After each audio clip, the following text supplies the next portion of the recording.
Imagine walking into a dimly lit room filled with computer screens flashing endless streams of data.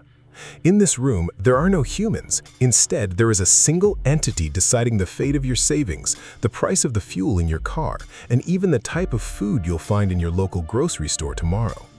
Does this sound like a science fiction movie? The reality is far stranger. We are talking about the powers that own the world but refuse to be in the spotlight: BlackRock and Vanguard. Today, we will reveal their mastermind, the system some call a magic lamp and others call a Pandora's box that could unleash chaos upon the global economy. This system is called Aladdin. Most people wake up every morning believing that financial markets are driven by millions of independent decisions. A trader in New York buys a stock, a pension fund in London sells bonds, an investor in Tokyo reacts to breaking news. Everything appears decentralized, chaotic, and impossible for anyone to control. But what if that image is only partially true?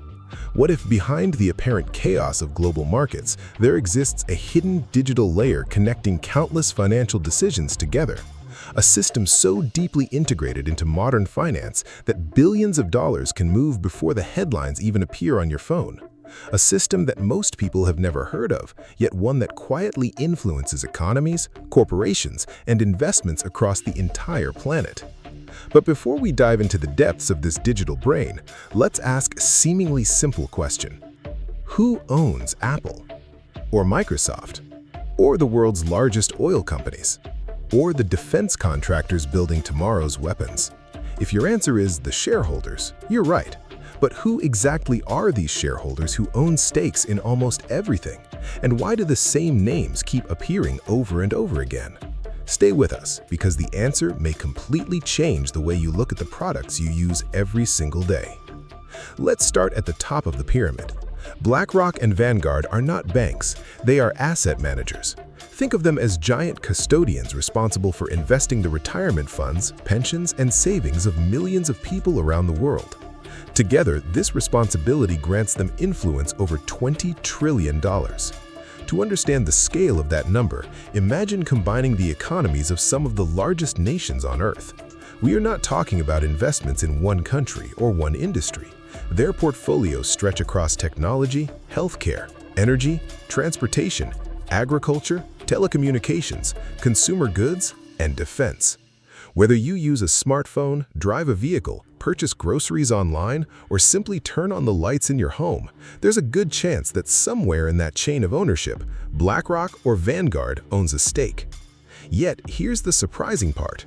Most of that money does not actually belong to BlackRock or Vanguard themselves. It belongs to ordinary people, teachers, engineers, doctors, workers saving for retirement. The real power comes from deciding where all that money flows. And in the modern world, capital is influence. Influence often becomes control. But how can human beings, no matter how intelligent, monitor such a massive ocean of information without becoming overwhelmed? This is where Aladdin enters the story. Aladdin is not just software. It is one of the most sophisticated financial intelligence systems ever built.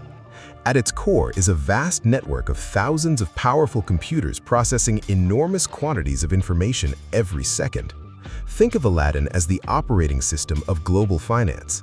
Just as your smartphone constantly runs dozens of invisible processes in the background, Aladdin continuously monitors markets around the world. It tracks interest rates, inflation, government debt, corporate earnings, commodity prices, currency fluctuations, geopolitical tensions, supply chain disruptions, and thousands of other variables simultaneously. While a human analyst may evaluate a handful of scenarios, Aladdin can evaluate millions. It does not sleep. It does not panic. It does not become emotional during market crashes. And unlike human traders, it can instantly connect events happening on opposite sides of the world and calculate how they might affect one another. This capability relies heavily on something known as Monte Carlo simulations. Imagine that Aladdin lives in the future. Every second, it creates millions of possible versions of tomorrow. What happens if a military coup erupts in a country producing critical raw materials? What happens if a major shipping route becomes blocked? What happens if inflation suddenly accelerates? What happens if interest rates rise unexpectedly? The system rapidly calculates how each of those possibilities could affect thousands of investments at once. Long before most investors even recognize a problem, Aladdin may already be evaluating the consequences. Take the COVID-19 pandemic as an example. In early 2020, financial markets entered a state of panic unlike anything seen in decades. Airlines were grounded, factories shut down, supply chains froze. Governments rushed to implement emergency measures. In moments like these, institutions managing trillions of dollars cannot rely on instinct alone. They require systems capable of estimating thousands of possible outcomes every minute. This is precisely the type of environment where Aladdin becomes indispensable. Or consider the blockage of the Suez Canal. A single vessel became stuck in one of the world's most important trade routes, disrupting billions of dollars in global commerce. What seemed like an isolated event quickly created ripple effects throughout shipping, manufacturing, energy, and retail sectors. Aladdin's job is to identify those ripple effects before they become waves. But perhaps the most fascinating question is this: why do governments and central banks trust a system owned by a private company? The answer lies in something known as a single source of truth. Over time, Aladdin became more than an internal BlackRock platform. Banks adopted it, insurance companies adopted it, pension funds adopted it, institutional investors adopted it. The more organizations that used the system, the more information flowed through it. And the more information flowed through it, the more valuable it became. Eventually, Aladdin evolved into a kind of universal translator for the financial world. From government bonds to corporate debt, from equities to derivatives, from traditional assets to emerging digital markets, everything could be analyzed through the same framework. This created an extraordinary advantage. BlackRock was no longer seeing only its own investments. It was helping analyze risks across much of the global financial system. And in modern finance, information is often the most valuable asset of all. But this is where the story enters a gray area known as conflict of interest. You may have noticed something curious. BlackRock and Vanguard are often among the largest shareholders in companies that directly compete with one another. Pepsi and Coca-Cola, Boeing and Airbus, Exxon and Chevron. At first glance, this seems strange. After all, competition is supposed to be the engine of capitalism. So why would the same investors own major stakes in both sides? This phenomenon is known as common ownership. Supporters argue that it is simply the natural outcome of index investing. If a fund tracks an entire market, it inevitably ends up owning shares in competing companies. Critics see a different picture. They argue that when the same shareholders sit behind competing firms, the incentives for aggressive competition begin to weaken. The question is no longer who wins. The question becomes whether anyone is truly trying to win at all. According to critics, this can lead to higher prices, reduced innovation, and less pressure on corporations to outperform rivals. Competition may still exist on the surface, but behind the curtain, the financial incentives become increasingly aligned. Yet money is not the ultimate source of power. The real source of power is influence, and influence is where ESG enters the story. ESG stands for environmental, social, and governance standards. Supporters view these standards as a responsible evolution of capitalism. They argue that corporations should care about sustainability, employee welfare, ethical governance, and long-term societal impact. But critics raise a different question. Who decides which values should guide the global economy? And who granted private financial institutions the authority to influence those decisions? When trillions of dollars are directed according to specific standards, those standards become extraordinarily powerful. A company labeled as risky may suddenly struggle to attract investment. A company favored by investors may gain access to enormous amounts of capital. Whether one supports ESG or opposes it, there is little debate about its influence. It has become a mechanism capable of shaping corporate behavior on a global scale.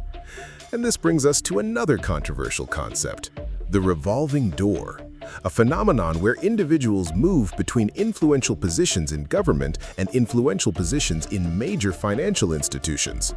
This is not unique to BlackRock. It exists throughout politics, finance, and regulation. But the scale involved here attracts significant attention. When policymakers become financial executives and financial executives become policymakers, the lines separating public interest from corporate interest can become increasingly difficult to identify. Even when no laws are broken, the perception of influence can be almost as powerful as influence itself. Which brings us to the question many people are asking right now. Are we witnessing the emergence of a new form of financial dictatorship? The answer depends on who you ask. Supporters argue that systems like Aladdin make markets more efficient, reduce risk, and help prevent catastrophic financial collapses.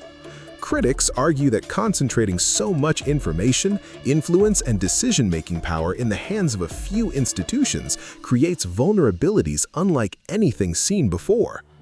Perhaps the real question is not whether Aladdin is powerful. That much is already clear. The real question is what happens when the global economy becomes dependent on a small number of interconnected systems. What happens if those systems fail? What happens if they make the wrong prediction? And perhaps most importantly, who is responsible when an algorithm influences decisions affecting millions of lives? In the end, we are not talking about obscure theories. We are talking about a reality that touches nearly every aspect of modern life. Aladdin may be one of the greatest achievements in financial engineering ever created. It may help protect savings, manage risk, and stabilize markets. But it also represents an unprecedented concentration of information and influence.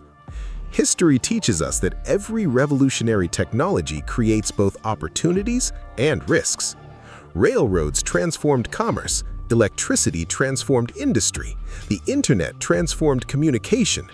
Artificial intelligence is now transforming finance. The debate is no longer about whether algorithms will shape the future. They already do. The real debate is about who controls them, who benefits from them, and who bears the consequences when they fail. So, are we safe? Or are we simply waiting for the moment when the digital brain guiding the world's financial system makes a decision that no human fully understands? Now, I invite you to try a simple experiment. Look up the largest shareholders of any brand you use every day. Your phone, your car, your favorite coffee company, your streaming service. How many times do you encounter the names BlackRock or Vanguard? Let us know in the comments. Do you believe this concentration of financial power creates stability for the global economy? Or does it pose a threat to competition, innovation, and economic freedom? If you enjoyed this deep dive into the hidden structures of power and money, don't forget to like the video and subscribe to Wealth Wars, because there are still many secrets hiding behind the headlines, and we are only getting started. See you in the next video.